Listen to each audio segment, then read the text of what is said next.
What is going on, everybody? Happy Monday morning. Another week and another day you guys are here to listen, and sports is just an amazing thing. This past weekend, we have officially surpassed 5 Saturdays until college football returns. Ooh, it's going to be a good college football season.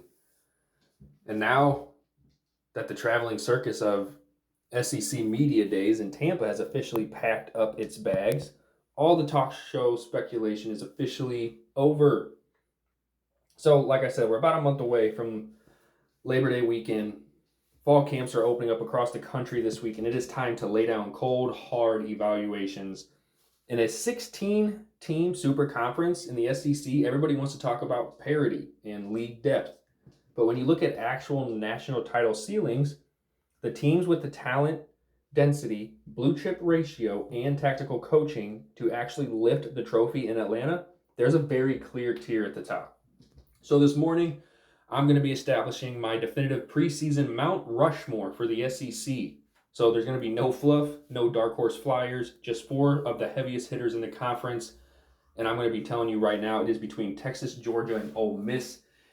In that order, those are my top 5. So grab your coffee this morning, head to Starbucks, go get yourself something nice. Or hey, if you're a Dunkin' guy, go get some Dunkin'. If you have a 7 Brews, I have not had 7 Brews yet. Go get yourself 7 Brews. I heard it's amazing. But hey, let's start at the very top of this SEC powerhouse, Texas. Steve Sarkisian enters this fall with the most complete roster in college football. And when you adapt to the SEC, the biggest hurdle isn't skill player talent. It's the brutal weekly toll on the offensive and defensive lines. Texas has spent the last 3 portals and recruiting cycles quietly building NFL caliber depth in the trenches. Offensively, Sarkisian's scheme is designed to create horizontal stress on linebackers before dialing up shot plays over the top. And with their elite perimeter playmakers and absolute protection up front, Texas doesn't need to play out of their minds football to win 10 or 11 games. Their floor is as high as any team in America right now. And until someone proves they can push their front 7 around, Texas is my consensus #1 pick in the SEC. Number 2 is who I'm calling kind of the blueprint of the SEC. They've been consistent for years. He's one of the greatest coaches in college football. That is none other than Kirby Smart and his Georgia Bulldogs at number 2. Look, people want to talk about voter fatigue or new contenders, but Georgia's baseline infrastructure is practically bulletproof. Their defensive secondary shell remains the national gold standard for preventing explosive plays, and their ability to rotate 8 interior linemen without sacrificing gap discipline is unmatched. When you look at their schedule, Georgia is going to force teams into long, grinding, double-digit play drives just to score. So if an opposing quarterback makes a single mistake on 3rd and 7, Georgia flips the field and suffocates you.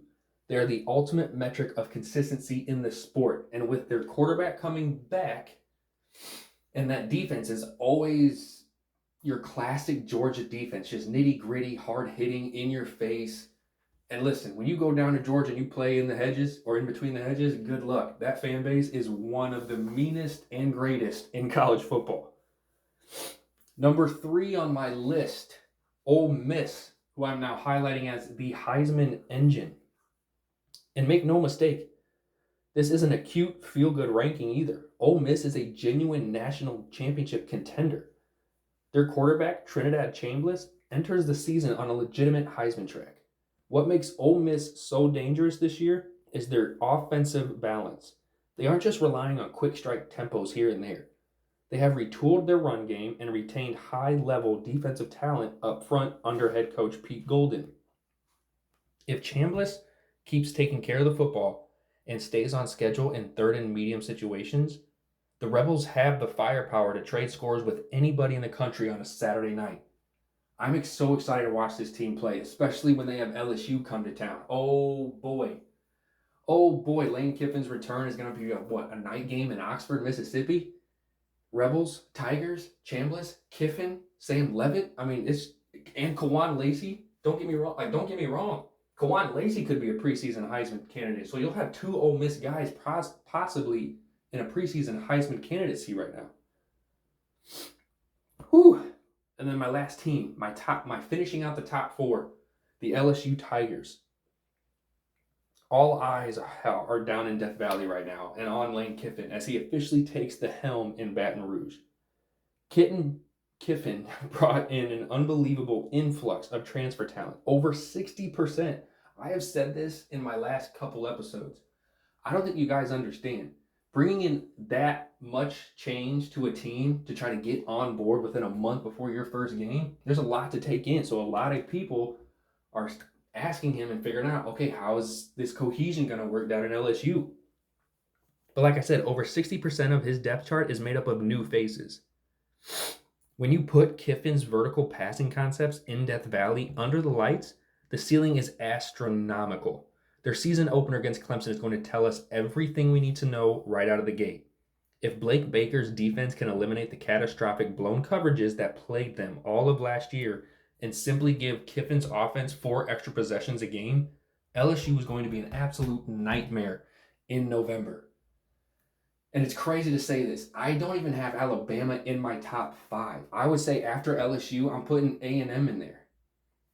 Kalen DeBoer, I think, is on a make it or break it type season. You either make the playoff or you don't, and if you don't, you're out. Like, I could see Kalen DeBoer, this being his last year with the Roll Tide. Like, sorry to say it, Bama fans, if you're listening. But you guys have held a standard to SEC football and Alabama football for years with Saban at the helm. And now you've got Kalen DeBoer, who hasn't given that same effort.